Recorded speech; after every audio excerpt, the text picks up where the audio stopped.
네, 안녕하세요. 주말 잘 보내셨죠? 그죠? 어, 미국, 금요일 날, 미국 실업률이 발표가 됐는데, 실업률도 실업률이긴 합니다만은, 소위 난팜 페이롤, 소위 비농업 부문의 고용이 얼마나 늘었느냐, 줄었느냐, 이게 상당히 시장의 관심사였습니다. 근데 예상과는 달리, 시장 한 25만 정도 늘지 않겠냐, 뭐 정도로 예상했는데, 실제로 발표되기로는 37만의 일자리 숫자가 늘었다. 괴롭게 일자리 숫자가 37만 늘었다. 뭐 이렇게 발표가 되는 바람에 미국 경기 뭐 나쁘지 않네. 나쁘지 않네. 그러니까 실업률이 낮아지고 있고 고용 소위 일자리가 계속 늘어나고 있다는 이야기는 미국 고용 나쁘지 않네. 경기 나쁘지 않네. 뭐 이런 예측이 가능하게 됐죠.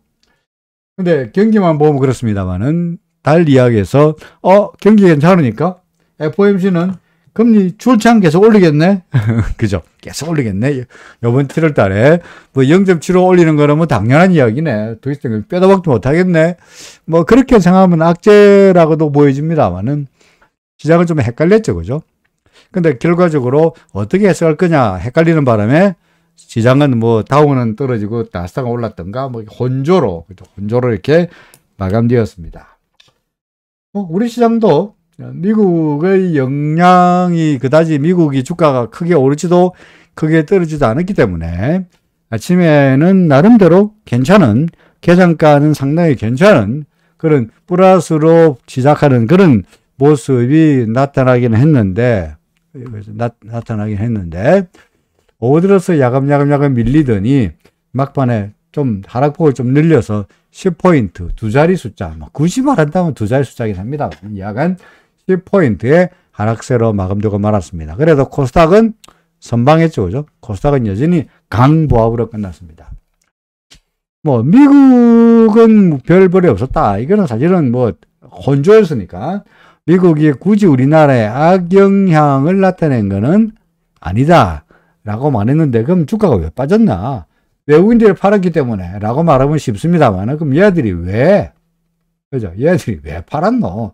기관들이 팔았는데, 기관들이 왜 팔았노? 뭐, 굳이 이유를 단다면, 중국 상하이 지수가 아직까지 마감 안 됐습니다만은, 마이너스 1.7% 하락세로 보이고 있고요. 항생지수, 그죠? 3% 이상의 폭락세가 나타나고 있습니다. 소위 말해서 중화권에, 특히 중국, 그죠? 상하이 지수 같은 중국 시장의 증시가 약세다. 왜 약세냐? 다시 락다운 할 거다. 코로나 때문에. 우리나라도 지금 코로나 숫자가 점점 늘고 있지 않습니까? 뭐 몇만 명. 요즘 사람들이, 뭐 저도 그렇고, 덤덤해서 뭐 15,000명 이러면 그런가 보다. 17,000명 이러면 그런가 보다. 하긴 하고 있긴 합니다만은, 약간 코비드의 로 인해 가지고 락다운을 할 거다. 이런 이제 강화할 거다. 뭐 이런 것 때문에 상하이 지수, 항생 지수 크게 하락세로 보였고요. 그러다 보니까 아직까지 시장은 알렸습니다만은 미국 나스닥 선물 시장 그리고 S&P 선물도 1%대의 하락세를 보이고 있다 보니까 우리나라 시장이 거기에 유탄을 맞았다. 뭐 이렇게 설명은 가능할 것 같습니다. 그럼에도 불구하고 시장에 대해서 비관하느냐? 그렇지 않죠. 그죠? 여전히 비관하지 않습니다. 시장에 대해서는 여전히 저는 뭐 긍정적이다. 그죠? 긍정적이다라고 말할 수 있습니다. 그죠? 왜? 뭐 계속 말씀드리겠습니다만은 저는 차트제인데, 그죠? 차트제인데 시장의 움직임을 저희 그래프를 가지고 그림을 그려놓고 이 그림을 가지고 현재 추세가 시장의 분위기가 어떤 쪽으로 가느냐 하는 것을 보고 있는데, 현재 모든 시장의 분위기, 모든 시장의 정보가, 그죠? 모든 시장의 정보가, 호재든 악재든, 호재일 수도 있고, 악재일 수도 있고, 모든 정보가 어디에? 이 현재의 주가에 다 반영됐다고 생각하죠. 그죠? 이게 다 반영돼서 현재의 주가를 결정하는 거예요. 그러다 보니, 현재의 주가 안에 모든 정보가 다 반영되어 있는데, 반영되어 있는데 오늘의 주가는 밀리긴 했습니다만은 아직까지 우리가 주장하고 있는 소위 뭡니까? 다이버전스. 그죠? 다이버전스는 유효한 거 아니냐. 그러니까 이 다이버전스로 간다면 언제까지? 대략적으로 가서 언제까지? 한 주말까지는, 이번 주 주말까지는 다이버전스의 영향이, 요 다이버전스의 영향이 이만큼은 갖지 않겠냐라고 주장하고 있는 겁니다. 그러니까 오늘 주가가 떨어졌다 가지고 그럼 끝났구나라고 말하기에는 아직은 성급하다는 이야기죠. 그러나 현재 과거와 같으면 하락세의 분위기이긴 합니다만은 과거 같으면은 미국의 나스닥 선물도 빠지고 있고, 그죠? 그 다음에 그 항생도, 그죠? 홍콩의 항생도 빠지고 있고, 그 다음에 샹하이 지수도 빠지고 있고, 이렇게 된다면, 이런 데 빠지고 있다면, 우리 시장은 쫄아가지고, 꽤 크게 빠질지도 몰랐습니다만은, 한 0.4% 정도 빠진 거. 그러나, 코스닥은 플러스로 마감된 거로 봐서는, 한 며칠 올랐으니까, 그에 따르는, 조정, 반증, 반락, 차익 실현 정도로 파악해도 무리가 아니지 않겠냐라고 생각됩니다. 더구나 외국인들이 오늘 팔았다고 하는데, 외국인들이 팔아봤자 얼마 팔았습니까? 달랑 175 팔았잖아요. 그죠? 이건 판급도 아니죠. 그죠? 판급도 아니죠. 그러니까 이것 가지고 외국인이 팔았네 어쩌니라고 말하기도 그렇습니다. 그죠? 기관들로 팔았습니다. 오늘 물량도 그다지 강력하지 않았으니까 이로 인해 가지고 흔들린 것은 이거는 아무것도 아니고 그동안에 좀 올랐으니까. 그리고 굳이 말한다면 이런 해외 샹하이나 중국 시장이 약간 흔들리는 바람에 좀 밀렸다. 이렇게 설명할 수 있을 것 같네요. 오늘 또 밀렸으니까 내일은 다시 반등할 수 있을 것 같기도 하고. 그러니까 그 때문에 일희일비할 필요는 없고 아직까지는 반등세가 이어질 거다라고 보는 것이 타당하리라라고 생각됩니다. 참고로 지난 주말에 선물 이야기를 했었죠. 그죠? 선물 이야기. 그러니까 외국인들의 포지션이 사실 선물이 정확히 말하면 선물보다는 옵션 이야기입니다. 그러니까, 목요일 날, 그죠? 7월 며칠이죠? 이번 달 7월 14일이네요. 7월 14일에 이제 옵션 만기일인데, 맞죠? 옵션 만기일인데, 세 번째 목요일 날 옵션 만기일인데, 이 목요일 옵션 만기일 날에까지 외국인들이 옵션에서 어떤 전략을 가지고 있느냐? 외국인들의 옵션 수익 그래프를 그려보니까, 이렇게 돼 있더라. 아이고, 잘못 그렸습니다. 새로. 이렇게, 외국인들의 수익 그래프를 그려보니까 이렇더라. 그러니까, 주가가 이 정도가 있는데, 얘들은 올라가면은 수익이 나는 쪽으로 손익 그래프가 그려져 있더라. 물론 걔들은 떨어지는 데 수익을 내는 쪽 베팅하고는 있긴 하지만, 아무래도 올라가는 쪽으로 많이 베팅을 하고 있더라. 따라서, 외국인들은 상승에 를 기대하고 있다더라 라고 할 수 있죠. 그죠? 근데 사실은 제가 말씀드렸습니다만 이거는 옵션만 가지고 그런 거고 반드시 외국인들의 선물 포지션에 따라 가지고 얘들이 어느 쪽으로 베팅하냐를 보려고 그러면은 반드시 옵션에다가 선물까지 합쳐가지고 두 개를 종합한 걸 봐야지 그냥 옵션만 봐가지고는 잘못하면은 결과가 엉터리가 될 수 있다 하는 것도 제가 그 영상에서 설명한 바 있습니다. 지금 민구님 질문은 선물과 주식이 서로 반대 방향으로도 갈 수 있나요? 하셨거든요. 안 되는 건 아니죠. 그죠? 근데 선물은 오르고 현물은 떨어지는 또 안 되는 건 아니에요. 안 되는 건 아닌데 이런 현상이 나타나기가 매우 어려운 게 이럴 때 독사 같은 예를 들어서 외국인이나 기관들이 어떤 짓을 하느냐. 요 같은 경우에 제가 종종 이야기합니다만은 예를 들어서 선물은 올라가는데 현물은 떨어진다. 그러니까 소위 말해서 선물이란 것은 선물의 이론가라는 것은 이론가 다른 말로 하면 적정 가격이라는 것은 어떻게 만들어지냐니까 현물 가격에다가 플러스 이자 비용을 더한 거거든요. 선물 가격이 100이고 현물 가격이 100원이고 100이고 예를 들어서 이자 비용이 1%, 그러니까 1이다 1%다 하면은 선물 이론가는 101이 돼야 된다고요. 이론가가. 물론 시장의 실제 가격은 101이 이론가가 되기보다는 적정한 가격보다는 이게 105가 될 수도 있고 또는 거꾸로 95가 될 수도 있어요. 적정가는 100일인데. 그러면 이럴 때 기관들이나 외국인들이 어떤 짓을 하느냐 하면은 예를 들어서 적정가가 100일인 상황에서 여기다 쓰겠죠. 제가 써보겠습니다. 적정가가 100 플러스 1은 100 선물에 적정 가격이 101이 돼야 되는데 실제 가격이 1번 105가 되는 경우도 있고 2번 뭡니까? 95가 되는 경우도 있죠. 그죠? 그럼 얘들이 어떤 짓을 하느냐? 그러면 이럴 때는 이게 101보다 비싸죠. 그죠? 비싸죠. 이게 비쌈. 그럼 어떡합니까? 비싼 선물을 매도하죠. 비싸니까. 근데 선물만 매도하면 선물 가격이 올라가 버리면 손해가 나니까 선물을 매도하면서 재빨리 현물을 어떻게 하느냐? 사요. 그러니까 하나 사고 하나 파는 거죠.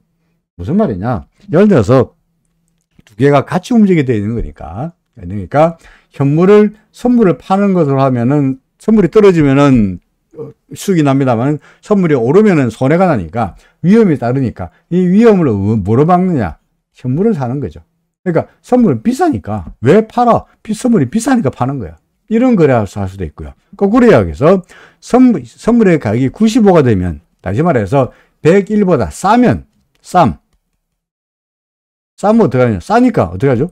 선물은 싸니까 선물을 사죠. 그럼 선물을 샀으니까 선물만 달라고 사면은 선물 가격이 올라가면 다행이지만 선물 가격이 떨어지면 손해니까 이걸 갖다가 위험을 없애기 위해서 현물을 어떻게 합니까? 팔아요. 결국은 그때 따라서 이 선물의 실제 가격이 적정 가격보다 101보다 비싸면 선물을 팔고 현물을 사고 이게 선물 가격이 95로서 실제 적정가보다 싸니까 싼 선물을 사고 선물을 파는 이런 식의 거래를 합니다. 그럼 결과적으로 어떻게 되느냐? 예를 들어서 적정가가 101인데 선물 가격이 95가 됐다 합시다. 95. 다시 말해서 현물 가격은 말한 대로 현물 가격은 상승하는데 선물 가격이 떨어지는 바람에 서로 방향이 다르는 바람에 현물 가격은 100인데 선물 가격이 95가 되는 경우 100일이 적정가가 되는데 이보다 쌀 경우가 생기기 시작해요. 근데 현물은 올랐는데 선물은 떨어지나 방향이 서로 다르다. 이런 경우가 가끔은 나타나거든요. 그럼 이럴 때 외국인들은 어떻게 하느냐? 선물이 싸니까 어떻습니까? 이거를 사겠죠. 싸니까. 그죠? 싸고 대신에 이걸 비싸니까 이걸 팔아요. 그럼 결과적으로 어떻게 되느냐? 현물이 100일까? 현물은 일시적으로 올라가지고 100에 갔고 선물은 일시적으로 떨어져가지고 95가 됐는데 이걸 들이 사니까 95가 점점 어떻게 됐어요? 96, 97, 98로 점점 어떻게 됩니까? 비싸지겠지. 그죠? 결과적으로 이거 어디까지 갈 거냐? 이론가하고 똑같은 101까지 올라갈 거예요. 왜냐면 현물은 파니까 사람들이 내도 파니까 어떻게 됩니까? 100에서 99, 98, 97로 점점 떨어집니다. 그전에는 어떻게 했지? 현물은 오르고 선물은 떨어지는 현상이 일시적으로 나타나지만 금세 외국인들의 선물 매수와 현물 매도 때에 따라가지고 싼 선물 가격은 사니까 올라가고 그 다음에 현물은 떨어지는 바람에 결과적으로 두 개가 어떻게 되게 되고 균형을 되찾게 돼 있죠.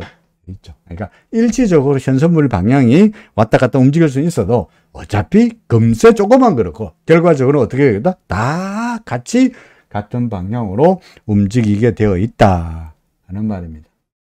그러니까 현선물의 방향이 잠깐 달라질 수는 있지만 그게 오래 이어질 수가 있다 없다? 없다. 그죠? 그렇게 될 수는 없다는 이야기입니다.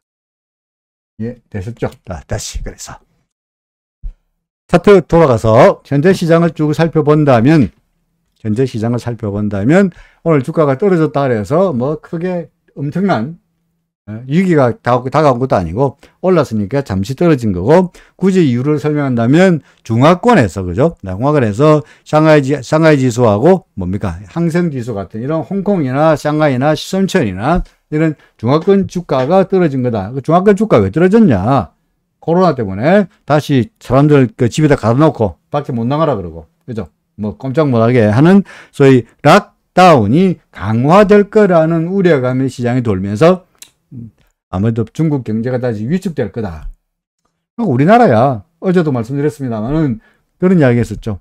우리나라가 주가가 1000에서 2000 갈 때는, 주가 지수가 2000까지 갈 때는 자동차며 반도체며 조선이며 이 3대 산업이 우리나라 주가 지수를 2000까지 끌어올렸는데 3000까지 가려고 그러면 도대체 어느 주가가, 어느 산업이 우리나라 시장을 주도할 거냐? 바이오냐? 2차 전지냐? 뭐 여러 가지 그 고민했었잖아. 그죠? 어제. 그러다가 제가 여러분들에게 말씀드리기로, 글쎄, 그래도 여전히 전통적인 그나마 시장, 아직까지 우리나라 시장을 주도하고 있는 반도체나 자동차나 뭐 이런 것들이 아니겠느냐.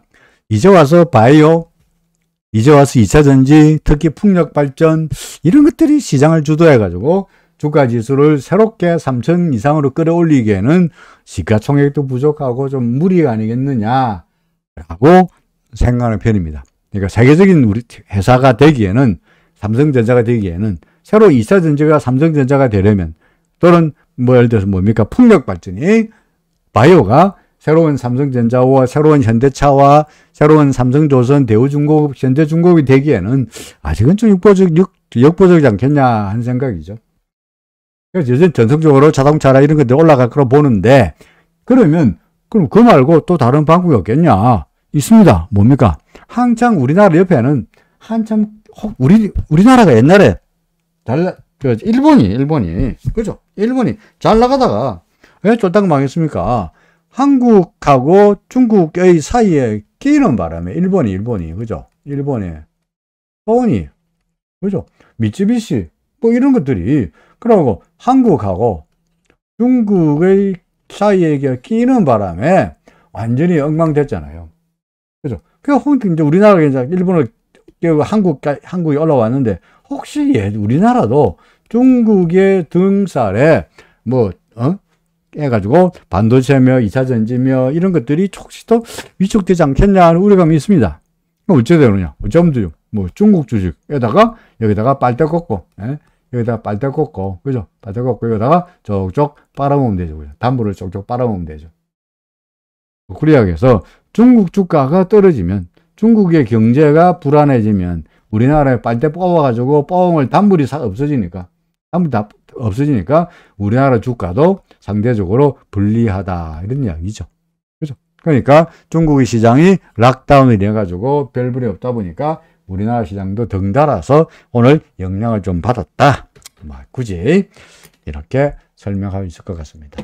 어떻게 됐든 간에 그건 오늘 이야기고, 오늘 그렇다 치더라도 전반적으로 시장의 흐름이 그로 인해 가지고 바뀐 것은 아직은 아니니, 차트 J의 관점에서 볼 때 아직까지 우리는 기준선이 버티고 있는 얼마입니까? 2479까지의 목표는 아직까지 여전히 유효하다. 그죠? RSI가 벌써부터 고점이 돼가지고 매도 신호를 나타내고 있습니까? 아니요.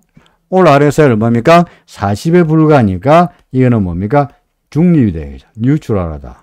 그러니까 매수 신호도 아니고 매도 신호도 아니니까 기존의 추세가 그대로 이어질 걸로 보여진다. 과거에도 RSI가 매수 신호가 나타냈을 때 하다못해 여기서 그죠? 하다못해 기준선 근처까지는 가지 않았냐. 재수 좋으면은 구름 근처까지도 갔지 않았냐. 그러니까 아직까지 기준선 근처도 안 갔으니까 일단 가보고, 그 다음에 그때 가서 다시 더 넘어가가지고 구름까지 안 갈지는 그때 가서 생각해 보더라도 일단은 기준선까지라도 한번, 아직까지는 목표를 여해이 유효한 목표가 살아있다. 목표는 살아있다. 그죠? 아직까지 죽지 않았다. 달성된 건 아니잖냐. 그런 주장입니다. 격하게 코스닥은 코스닥은 오늘 약간 주춤거리긴 했습니다만 그럼에도 불구하고 여전히 굳세게 상승세가 이어지고 있죠. 그죠? 굳세게 뭐 상승폭은 줄었습니다만 계속적으로 구역구역 올라가고 있습니다. 어디까지 기대합니까? 일단은 이것도 마찬가지 기준선 805, 이거 805죠, 그죠? 805까지는 기대해보자. 그 다음은 잘 모르겠고, 일단 805 정도까지, 뭐, 805가 될지, 804가 될지, 아니면 800 근처가 될지는 알 수가 없으나, 하여간 오늘로 상승세가 끝났다고 말하기에는 아직은 성급하다. 그죠? RSI 46이네요. RSI. 그러니까 여전히 뭡니까? 중립이죠. RSI의 경우에 제가 종종 RSI 말합니다만은 RSI는 이게 70 이상일 때 그리고 30 이하일 때 70 이상이거나 30 이하일 때 또는 70선과 30선을 돌파할 때가 의미를 가지고 있는 거지 그 사이에는 70과 30 사이 있을 때는 아무런 의미 없어요. 무의미입니다. 무의미. 아무런 의미를 안 가져요. 이것 가지고 매수 신호거나 매도 신호를 포착할 수 있는 상황은 아니다는 거죠. 오늘 RSI가 46에 불과하니까 이거는 72도 아니고 30 아래쪽도 아니니까 무의미하죠. 말이 좋아서 뉴트럴. 예? 말이 좋아서 뉴트럴. 말이 좋아서 중립이지. 그죠? 이건 아무것도 아니는 이야기. nothing. 아무런 의미가 없다. RSI 가지고는 아무런 의미를 볼 수가 없다 하는 겁니다. 그럼 아무 의미 없다 그러면 이야기는 뭐냐? 기존의 추세가, 기존의 상승세가 계속적으로 이어질 거다 하는 말이 됩니다. 자, 달러대 원화 환율의 경우에 간밤에 미국 시장에서, 간밤이래. 금요일 날 밤에, 거의 뉴욕 원 역외 시장에서, 그죠?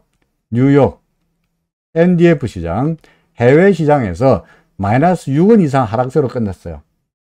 6원. 그러니까 아침에 계산가는 어디 갔지? 계산가는 1297원. 그죠? 1297원으로 어제 대비해 가지고 그죠? 어제 대비해 가지고 꽤 많이 떨어진 쪽으로 한 3원 이상 마이너스로 출발했습니다. 하지만 오후 들어서 슬금슬금 올라가더니 마감가는 1303원으로 끝났습니다. 그렇죠? 1304원 90전으로 끝났습니다. 그러니까 이거는 결국은 뭐 외국인들이 주식을 샀기 때문에가 아니고 외국을 팔았기 때문도 아니고 그러니까 여전히 일본 굳이 말한다면 이제 아베 이건 이야기고죠. 아베를 해가지고 여기 위험자산 안 하고 예? 안전자산을 보유하겠다는 이야기가 아직도 약간 남아있는 거고 그 다음에 뭐 근본적으로 말해서 중국 두 번째로 말하면 역시 중국 시장이 떨어지는 바람에 그죠? 중국 시장 떨어지는 바람에 역시 안전자산 회귀 심리가 살아나면서 달러 대 원화 환율이 올랐다. 그죠? 이렇게 말할 수 있을 것 같습니다. 아직까지는 달러 대 원화 환율은 여전히 이게 추세가 바뀌려면 역시 다이버전스가 나타나야 되는데 그죠? 다이버전스가 나타나야 될 텐데 다이버전스가 나타나서 다이버전스가 확실합니다. 이 되려면 어쩌야 됩니까? 줄 끊었습니다. 요 점 밑으로 내려가야 되죠. 그죠? 요 점 밑으로 RSI가 내려가야 됩니다. 근데 아직까지 안 내려가고 계속 버티고 있으니까 다이버전스가 가능은 하지만 아직까지 유력한 상태도 아니고 하지만 아직은 아닌 것 같고 확실합니다는 아직 당연히 아니고 이런 상태니까 환율은 여전히 상승세로서 이어지고 있다 그런 건데 뭐 어쨌든 간에 저는 코스피 지수는 다이버전스가 나타났고 그 다음에 코스닥 지수도 다이버전스가 나타났고 삼성전자며 하이닉스며 그동안 카카오 네이버며 중요한 그런 여러 가지 시가총액 상위 종목에서 계속적으로 다이버전스가 엿보이는 상황이다 보니 달러의 원화 환율의 경우에도 다이버전스가 나타날 가능성이 높지 않겠냐라고 생각하고 있죠. 그죠? 그러니까 지금은 오늘은 버텼습니다만은 중국 시장 때문에 버텼습니다만은 결국은 얘도 야금야금 밀리면서 다이버전스를 확정시키고 그래서 기준선 근처까지라도 일단 왔다가 다시 가더라도 간에 조정은 좀 있어야 되지 않겠나라고 생각하고 있습니다. 오케이. 그래서 일단은 달러 대 원화 환율은 당장에 가기보다는 좀 조정을 보이고 다시 갈 때는 가지 않겠냐라고 생각합니다. 생각하는 편이죠. 해외 시장에서 달러에 워낙 환율이 올라갔던 것은 현재 달러 인덱스가 여전히 강세이기 때문에 그렇죠. 달러 인덱스가. 그죠? 달러 인덱스가 계속적으로 강세 유세를 이어가고 있는 거죠. RSI가 이거는 꺾일 것 같으면 안 꺾이고 있죠. RSI가. 그러니까 RSI가 이게 밑으로 꺾여야 얘가 밀릴 텐데 안 꺾이고 있으니까 계속적으로 상승세가 이어지고 있는 거고 RSI가 꺾이면 70m 내려오면은 조정은 이때도 그렇고 조정은 가능해진다. 이때도 그렇고 조정은 가능해진다 하는 이야기죠. 그러니까 아직은 RSI가 꺾이지 않았으니까 아직까지 매도 신호, 물론 단기입니다만은 RSI의 단기 매도 신호가 아직까지 나타나지 않았으니 나름대로 인덱스가 버티고 있는 거고 그로 인해서 달러에 대한 원화 환율도 나름대로 잘 안 내려가고 버티고 있는 거다. 그러나 시간 문제였지 않겠냐 라고 생각합니다. 예. 선물 주식 이야기했고요. 아카시아님 질문은 나중에 일단 이거 시장 딱 보고 나서 그 다음에 물 한잔 마시고 2부 종목을 볼 때 그때 SK바사, 모더나 그때 가서 보아드리도록 하겠습니다. 예. 그 다음에 어디였지? 이제 그 다음 해외 시장에서 간밤에 금요일 날 필라델피아 반도체 지수 역시 상승세가 이어지고 있죠. 그죠? 이것도 다이버전스죠. 말씀드렸죠. 이것도 다이버전스죠. 그죠? 이것도. 그죠? 이것도 다이버전스. 그러니까 저점은 내려가고 있는데 RSI의 저점은 더 이상 내려가지 않고 버티고 있으니 얘가 돌아서고 있다. 다이버전스. 어디까지? 일단은 이런 정도까지가 1차 목표. 계속 오면은 이게 2차 목표. 그렇죠. 그 다음에 나스닥 100 지수. 또 마찬가지. 나스닥 100 지수는 이거는 다이버전스가 아닙니다. 그죠? 이건 다이버전스가 아니에요. 왜? 주가의 움직임과 뭡니까? 이 지수의 움직임, RSI 움직임이 같이 움직이니까 이거는 다이버전스라고 말하기는 그렇죠. 그죠? 말하기는 그렇죠. 그러니까 이쪽도 그렇고 여기도 그렇고 여기도 내려가고 있는데 얘도 내려가고 있으니까 이것도 뭐 다이버전스라고 말하기 좀 그래요. 하지만 다이버전스 아니더라도 이거는 페일러 스윙, 그죠? 저점이 높아지면서 페일러 스윙이다 보니까 올라갈 거다. 1차적으로 기준선, 2차적으로 구름 하단. 아직까지는 잘 가고 있죠? 가면 아무래도 이제 얘가 후행스팬이 캔들에 걸릴 테니까, 올라가면 걸릴 테니까, 주가도 구름 근처에서 하단, 지금 구름 안에서, 이 정도에서 저항을 받지 않겠냐. 그죠? 않겠냐. 라고 생각이 됩니다만은, 아직까지 꼭지를 말하고 돌았을 거다. 라고 말하기에는 성급하다. 그죠? 좀 더 갈 거다. 좀 더 갈 거다. 뭡니까? 중학개미 같은 경우에는 아까 말씀드렸듯이 락다운에 대한 우려감 때문에 그죠? 상하이 지수가 오늘 꽤 크게 하락했습니다만 사실은 락다운입니다만은 우리 굳이 이걸 갖다가 차트로 특히 일목으로 해석한다면 어떻게 되느냐? 주가가 상승했으니까 구름보가 나갔으니까 필연적으로 어떻게 된다고요? 구름보가 나갔으니까 구름 근처까지 갔다가 다시 가지 않겠냐. 소위 말해서 이때가 뭡니까? 눌림목. 그죠? 눌림목은 항상 나타나니 지금은 굳이 말해서 락다운 우려감이라 말하지만 차트로 해석한다면 뭡니까? 이거는 눌림목이다. 어차피 눌림목이니까 지극히 당연지사의 움직임이다. 라고도 말할 수 있죠. 그죠? 예를 들어서 주가가 구름 밖에 나왔을 때 구름 밖에 뛰쳐 나오면 바로 날아가는 경우도 물론 없지 않아 있기는 합니다만은 대부분의 경우는 구름 밖에 나갔다가 구름까지 간격까지 왔다가 다시 가는 이런 경우가 훨씬 더 많거든요. 이렇게 되는 경우가 훨씬 더 많다고요. 1번 경우보다 2번 경우가 훨씬 더 많으니까 지금 나타나고 있는 것은 눌림목이다. 그걸 핑계로 락다운 이야기하고 있는데 불과하지 않겠냐. 라고 저는 생각하고 있죠. 그죠? 그리고 RSI로 본다면 여기서 그죠? 여기서 단기 조정 또는 매도, 그죠? 단기 조정 매도 신호가 나타났으니 아까 여기서 RSI가 30선 밑으로 위에서 올라갈 때가 매수 신호가 인다면 거꾸로 70선 위에서 밑으로 내려갔으니 여기가 매도 신호가 된 거는 당연히 시사하고 떨어질 거다. 자, 어디까지 떨어질 거냐? 기준선에서 버티냐? 아니면 더 내려와서 구름이 내려왔다가 돌아가느냐가 관건이죠. 그죠?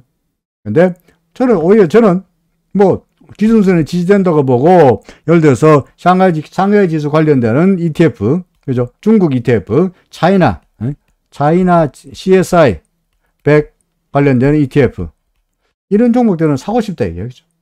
요 기준선에다가 지지를 기대하고, 더 떨어지면 일단 매도하든지 보고 있다가 구름이 지지받고 돌아설 때 기대해서 여기서 또 추가로 사든지 하는 것을 보고 싶다 하는 거지. 시장에 대해서 근본적으로 나쁘다라고 보기에는 좀 너무 빠르지 않냐. 좀 더 기대하고 싶다는 말입니다. 유가는 다시 떨어졌다가, 경기 침체 우려 때문에, 그죠? 경기 침체 우려 때문에 여기서 기준선 이탈하고 여기서 구름 밑으로 내려갔으니까 뭡니까? 구름 순간에 올 매도죠. 그죠? 올 매도. 다 팔아야 되죠. 근데 통상 구름 밖에 나가면 어떻게 한다고요? 구름 근처까지 갔다가 다시 밀린다 했으니까 지금 나타나고 있는 반등은 역시 구름 밑에서 떨어지는 이런 반등. 그래야겠어. 눌림목.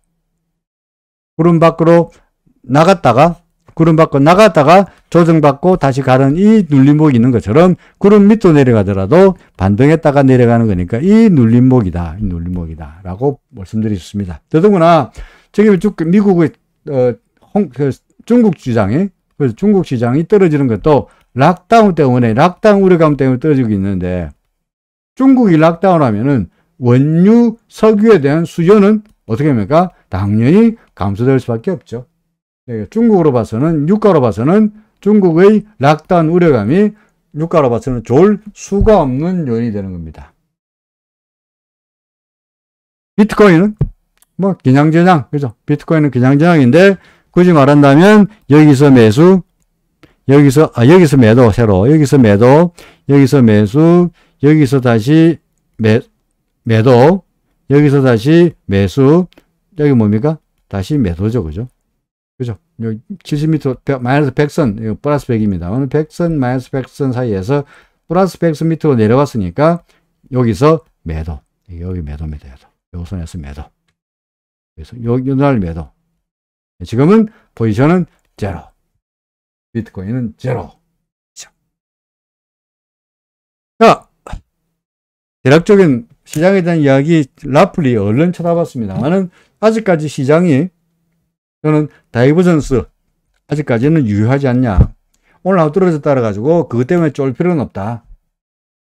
그죠? 아직까지 다이버전스는 유효하다. 기준선 근처까지 가고 나서 그때 가서 처박이든지 말든지를 그때 가서 봐도 아직은 괜찮지 않겠냐. 는 정도입니다. 다만 전략은, 근본적인 큰 흐름은 우리가 현재 주가가 구름 아래쪽이다 보니까, 구름의 아래이다 보니까, 구름 위쪽은 상승세로 돼, 구름 아래쪽은 하락세이니, 지금에 나타나고 있는 오름은 전반적인 추세적 상승세라고 해보면 뭡니까? 그냥 하락세에서 나타나고 있는 하락세가 나타낸 도중의 뭡니까? 반등이고요. 이걸 갖다 엘리어트 파동을 말한다면 4파이니, 4파라고 보여지니, 이럴 때 우리 전략은 무슨 전략? 새로운 랠리 전략이죠. 반동할 때마다 물량을 줄여가는, 그러니까 저점 매수 전략, 바이 온 딥 전략은, 저점 매수 전략은 아직은 성급하고, 보다는 뭡니까? 고점 반등할 때마다 어떻게 한다고? 매도, 반등시 매도. 그죠? 반등할 때마다 매도하는 이런 전략이 유효하지 않겠냐. 왜? 이렇게 되고 나면 궁극적으로 또 반드시 한 번은 더 내려갈 게 있을 테니까, 이 2276이 결코 바닥이 아니라고 주장하고 있으니까 올라갔다가 떨어지고 나면 여기서 이거보다 낮은 수준에서 다시 살 수 있는 기회를 노리면서 지금은 물량을 줄여갈 때다. 또는 뭐 굳이 나 괜찮으니까 트레이딩 관점으로 사고 팔고 했다가 오늘 샀다가 이틀 지나서 그 얼른 팔 생각이다 라고 한다면 뭐 그건 나쁘지 않습니다. 그렇죠. 그러니까 어쨌든 간에 전반적인 그 시장의 흐름을 지금은 추세적인 상승세이기보다는 하락세의 와중에 나타나고 있는 일시적인 반등으로 보는 것이 합리적이다. 그럼 나중에 지금 계속 올라가서 이것도 구역구역 올라가서 만약에 구름 위로 올라가면 어떻게 합니까? 그때는 다시 고민하는 거죠. 우리가 여기가 1차 목표, 그 다음에 구름 근처가 2차 목표였으니까 구름벽 밖에 나가면 어떻게 하는 거냐? 그럼 여기서 매도하고 여기서 매도했는데 어떻게 합니까? 다시 어떻게 합니까? 이제 수세가 상승세라고 기대하고 여기는 다시 재매수할 수 있죠, 그죠? 하지만 지금은 여기는 아니다. 여기는 아직까지 우리의 타겟은 이런 정도밖에 안 되니까, 우리가 기대하는 바 이런 정도의 움직임이 볼 거로 보여지니까 최대한도로 반등을 기대해서 물량을 줄여가는 것이 좋아 보인다. 말이죠. 그죠? SK 바이오사이언스 같은 종목 보고 싶어서 근질근질하죠, 그죠? 자, 물 한 잔만 마시고 SK 바이오사이언스부터 먼저 보도록 하겠습니다. 모더나도 그렇고 SK 바이오사이언스부터 먼저 보고 삼성전자 이런 종목들도 보도록 하겠습니다. 잠시 숨 돌리고 숨을 돌리려고 하니까 잠시 숨 돌리고 물 한 잔 마시고 종목 보겠습니다. 잠시만요.